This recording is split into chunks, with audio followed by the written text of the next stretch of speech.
The stars shimmered cold and indifferent above the Imperial dreadnought Eternal Purpose as it slipped silently through the void, a serpent in the black.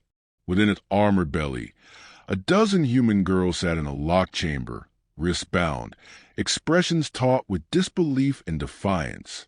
Their captors, sleek-skinned, four-eyed alien elites known as the Varn, watched them with clinical detachment, the same way one might study insects under glass. Nia Morgan, 24, astrophysics PhD candidate, stared at the alien standing nearest to her. She wasn't crying. Her mind, sharpened by years of numbers and theories, had already begun processing the unthinkable. She had been taken from Earth, not metaphorically or figuratively, literally. One moment she was walking back from her university lab. The next, a shriek of light had split the sky and reality tilted. Across the chamber, Sergeant Lena Okafor clenched her jaw. Her military instincts screamed for action, but there was no weapon in reach, no leverage. Only the metal floor beneath her boots and the dozen other women, ranging in age and background but all human. Young, brilliant, valuable. Not a random snatch, Lena thought. A targeted abduction. The Varn had said little, only that the captives would serve a greater scientific imperative. That phrase had been repeated in every language they bothered to translate. One Varn even smiled, as if proud of the euphemism. None of the girls accepted it. In whispered conversations, they began to piece things together.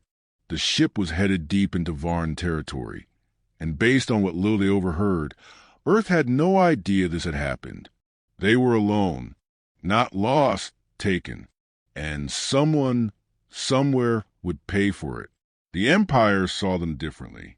To the Varn, humanity was a barely spacefaring species, fractured by internal strife, shackled by emotion. Earth's technology was laughable, its diplomacy erratic. The Varn's historians refer to humans as ambitious vermin, creatures of potential but no discipline. When they selected their targets, they chose these young women deliberately.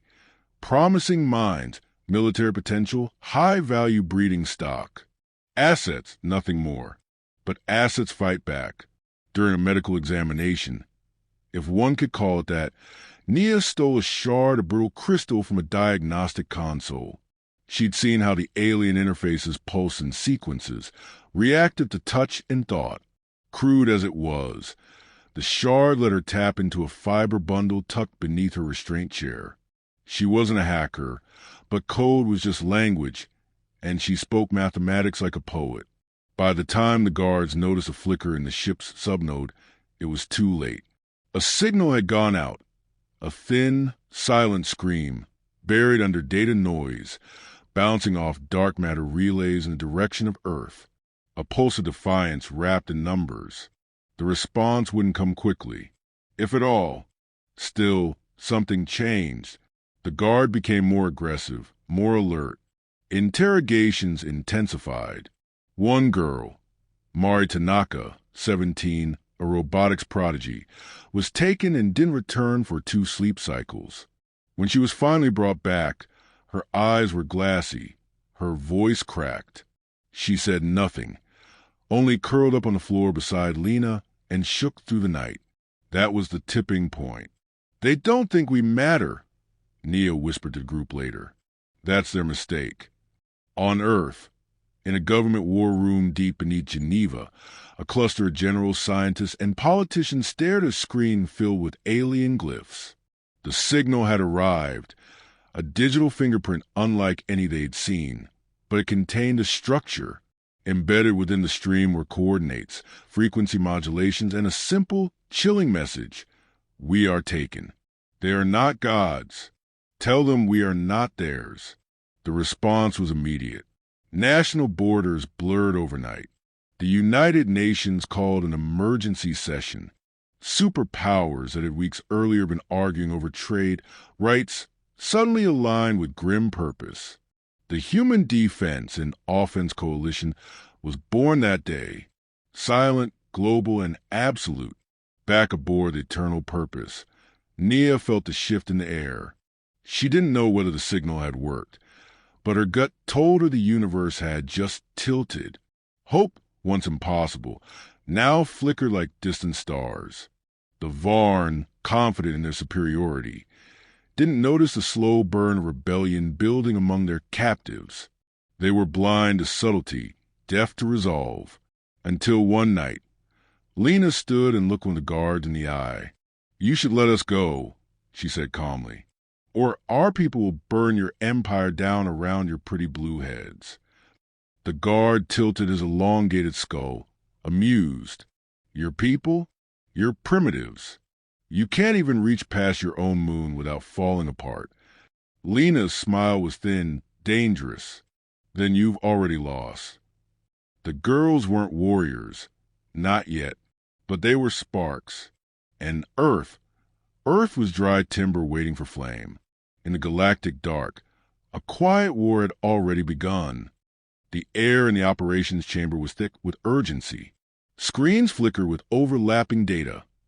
Alien schematics, translated speech patterns, energy readings traced from the intercepted transmission. Earth had never moved so quickly. What was once a fractured world now spoke in one voice, driven by rage and purpose. The message sent from the captured girls was raw and incomplete, but it was enough. Proof of life, proof of threat. General Arjun Malik stood at the head of the war table, sleeves rolled, eyes sharp. "This isn't just a rescue," he said to the gathered commanders. "It's retaliation." Behind him, Dr. Eliza Sung adjusted controls of a prototype interface. She had been one of the first to decode the alien signal, her background in quantum linguistics proving essential. Now, she worked around the clock, reverse engineering the Varn technology hidden in the data stream Nia had managed to send. "They didn't bother to encrypt their secondary diagnostics," she muttered. "Arrogant bastards." The coalition had moved swiftly. Satellites reoriented. Old space programs, once symbolic, were repurposed into weapons platforms. Secret projects were dusted off. Antimatter drives, magnetic rail cannons, sentient drones. Not perfect, not polished, but deadly. Humanity wasn't the most advanced species in the galaxy, but it had always been the most adaptive. Fear became fuel. Pain became resolve. The first strike was surgical. A stealth ship, the Athena's Wrath, departed Earth orbit under blackout. On board were 30 elite operatives, hand-picked from every corner of the globe. Among them was Captain Reyes, a grizzled Special Forces veteran with cybernetic implants, and a daughter who'd vanished the same night the girls were taken. The target was a remote Varn relay station, small, poorly defended, and connected to the network that had received the original abduction orders. It was not vengeance. It was a warning. The assault lasted 11 minutes. The station was taken, stripped of data, and left adrift in flames. One of the rescued captives, a minor test subject from a different species, wept when Reyes cut her free. Back on Earth, the footage of the liberation was broadcast globally. Only 30 seconds, carefully edited, but it was enough.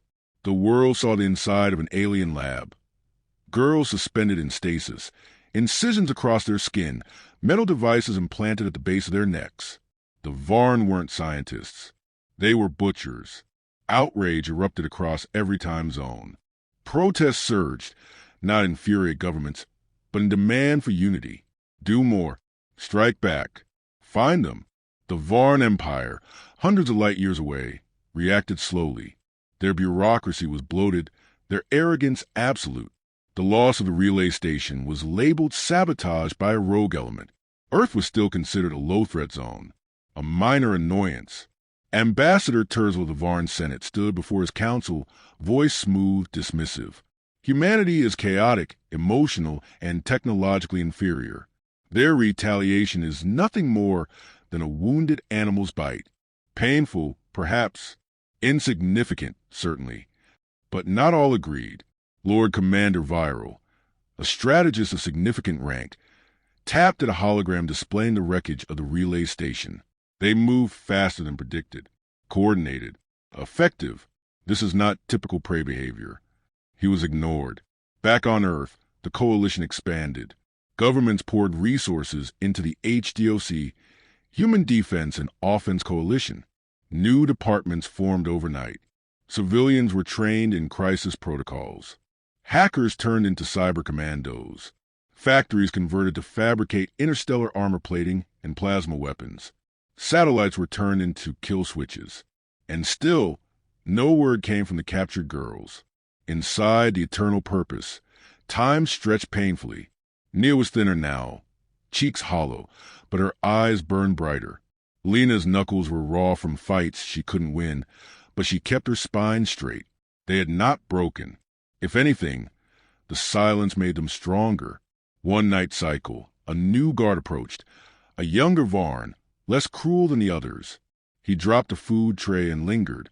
His eyes flicked toward the girls, then away. "You'll lose," Lena said softly.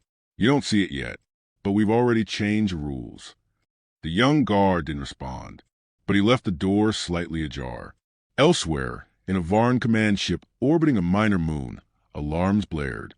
A human virus, digital, alien, infectious, was eating through their navigation systems. It didn't destroy. It repurposed, redirected coordinates, scrambled maps, loop commands. It wasn't elegant. It was effective. The Varn scrambled to isolate it. They failed. Someone found their frequency. Dr. Sung whispered back on Earth, staring at the feedback screen. "That girl, Nia, she gave us the key." More targets were selected. Each assault brought prisoners, and with them, more information. The Varn Empire was old, powerful, but it was not invincible. Beneath its skin was rot. Humanity found the cracks and drove iron through them. Captain Reyes read the decrypted report from a Varn databank. Among the captured names, Nia Morgan, Lena Okafor, Mari Tanaka. "They're alive," he whispered. Beside him, one of the engineers grinned. "Then let's go get them." The signal went out. Earth's first true fleet, ragged, untested, dangerous, prepared for war. Above them, the stars began to shift as if they, too, were watching. The jump through folded space was like being pulled through the eye of a storm. One moment, Captain Reyes stood on the bridge of the Athena's Wrath, Earth's first interstellar warship. The next, stars snapped into new configurations across the viewport, rearranged by the brutal calculus of human-adapted wormhole tech. The crew barely had time to orient themselves before the alarms began. "Multiple Varn signatures," shouted Lieutenant Hassan, hands moving across the console. "6 ships, light cruisers. They've spotted us." Reyes didn't flinch. "Then let's show them what Earth learned from their arrogance." The Wrath dove into combat without hesitation, accompanied by 2 retrofitted cargo freighters now bristling with railguns and AI-guided missile pods. The enemy formation reacted sluggishly, confused, unprepared. Earth's forces moved with hungry precision. They were outgunned but not outmatched. While the ships exchanged blistering fire, Earth's infiltration teams launched in the cargo bays, sleek pods plunging toward the nearest Varn prison facility, an orbiting fortress identified from recovered enemy data. Inside it, Nia Morgan gritted her teeth and traced the same string of equations she'd etched into the floor of her cell over and over. She couldn't sleep. The cold metal beneath her fingers was her only tether to sanity. The numbers her anchor. Across the corridor, Lena stood by the sealed door, listening for changes in the guard's patrol rhythm. Every sound was cataloged. Every shift in footsteps added to the pattern she was building in her head. When the explosion finally came, a deep, distant thud that made the lights flicker, they didn't hesitate. Nia looked up. "They came." "I told you they would," Lena said. Chaos erupted in the prison wing. Sirens blared in unfamiliar tones. The Varn barked orders, their voices tinged with the first edges of fear. No one had ever invaded a Varn prison. It wasn't supposed to be possible. The first human soldiers breached the main corridor with surgical efficiency. Plasma pulses lit the dark in shades of violet and white. Lena grabbed a piece of jagged conduit from a broken fixture and lunged into the fray before anyone could stop her. She moved like a bullet, feral, exacting. The soldiers followed, covering her as she cleared the way to the central cell block. Nia clung to the wall, stunned, watching as her captors fell in pools of their own ichor. A Marine knelt before her, visor sliding back. He looked barely older than she was. "Dr. Morgan, you're coming home." Elsewhere, in the Varn command structure, panic spread like rot through a tree. This wasn't a rogue raid or isolated retaliation. This was war. And worse, Earth was winning battles it had no right to win. Lord Commander Viral stood in silence before a display of cascading red alerts. "How?" An underling stammered. "They adapt faster than we anticipated. They exploit our blind spots. They improvise." "No, they evolve," Viral corrected. "They absorb pain like sustenance." Back on the ground, Earth's forces didn't stop with one prison. Information gathered from the facility uncovered new locations, deeper atrocities, hidden labs, genetic mines, slave ships. What began as rescue missions became a firestorm of liberation. One after another, Varn outposts fell, not because Earth had superior firepower, but because it had fury, ingenuity, and an unshakable will to retrieve its stolen children.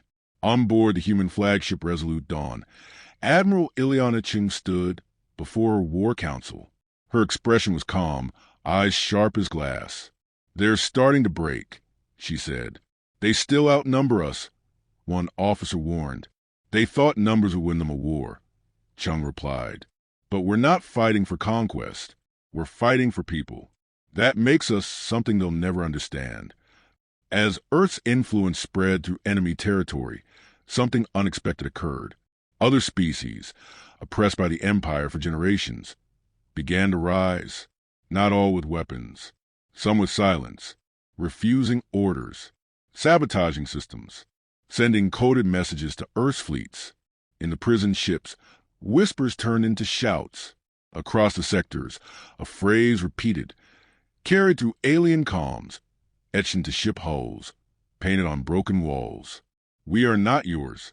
Inside a fortified Varn lab, on a dying moon, Mari Tanaka knelt beside a power relay, fingers trembling as she connected two wires using a broken hairpin and a strip of alien foil. The explosion she triggered overloaded the entire defense grid. She didn't wait to be rescued. She brought the rescue to her. When human forces reached the lab, she was standing amid smoking consoles, blood on her shirt, eyes blazing. "They experimented on us," she said as Reyes entered. "I made sure they never do it again." He looked at her, small, shivering, defiant, and nodded once. "You did good, Mari." The mission log would later call it the turning point. The Varn Empire began to fracture. Senators screamed over each other in the Grand Hall. Accusations flew. Propaganda collapsed. And in its place, something worse. Fear. For the first time in centuries, the Varn felt hunted. And Earth, once dismissed, once underestimated, became the name spoken in hushed tones across stars. At the edge of known space, aboard the stealth cruiser Vigil's End, a new target was marked on the map. The Imperial Core itself. Reyes sat with Lena and Nia in the war room. Between them, a hologram of the Empire's capital rotated slowly. "They never expected us to come this far," Lena said. Nia touched the glowing image, watching it shimmer. "They took everything from us," she said. "Now we take it back." And for the first time since the stars turned hostile, it was the enemy who prayed humanity would stop. The Varn homeworld, Lysatri, loomed like a jewel of indifference at the heart of their empire. Pale blue continents suspended in seas of silver, ringed with orbital cities that gleamed with artificial perfection. For centuries, it had been untouchable, the epicenter of power and doctrine. But now, on the eve of Earth's final assault, it pulsed with unease. Their defenses still functioned, their fleets remained vast, but something had shifted subtly, irreversibly. Fear had taken root. Aboard the Resolute Dawn, Admiral Ching stood before a wall of stars and silence, listening to the crew run last checks. She had aged in the months since the war began, the pressure of 1,000 lives pressing into every breath. Yet her eyes remained fierce. Beneath her command, dozens of human warships formed the sharp edge of an unstoppable spear.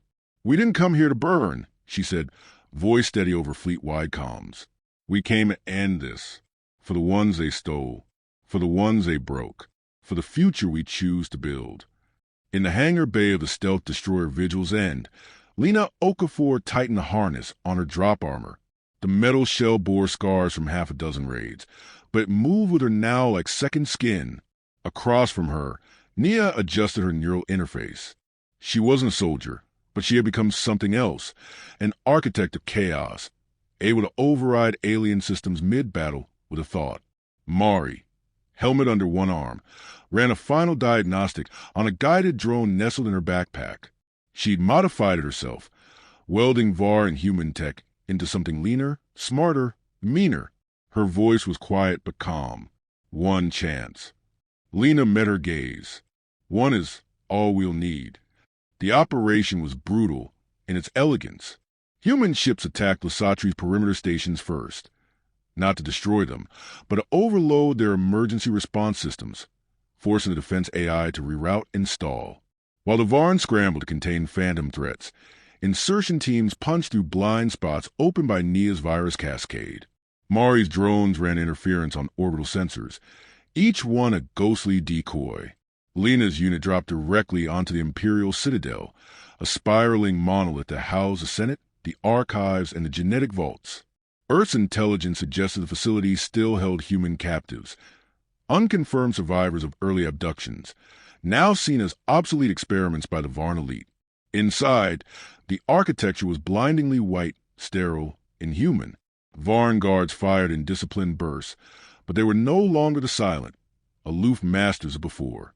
Now, their movements were ragged, desperate.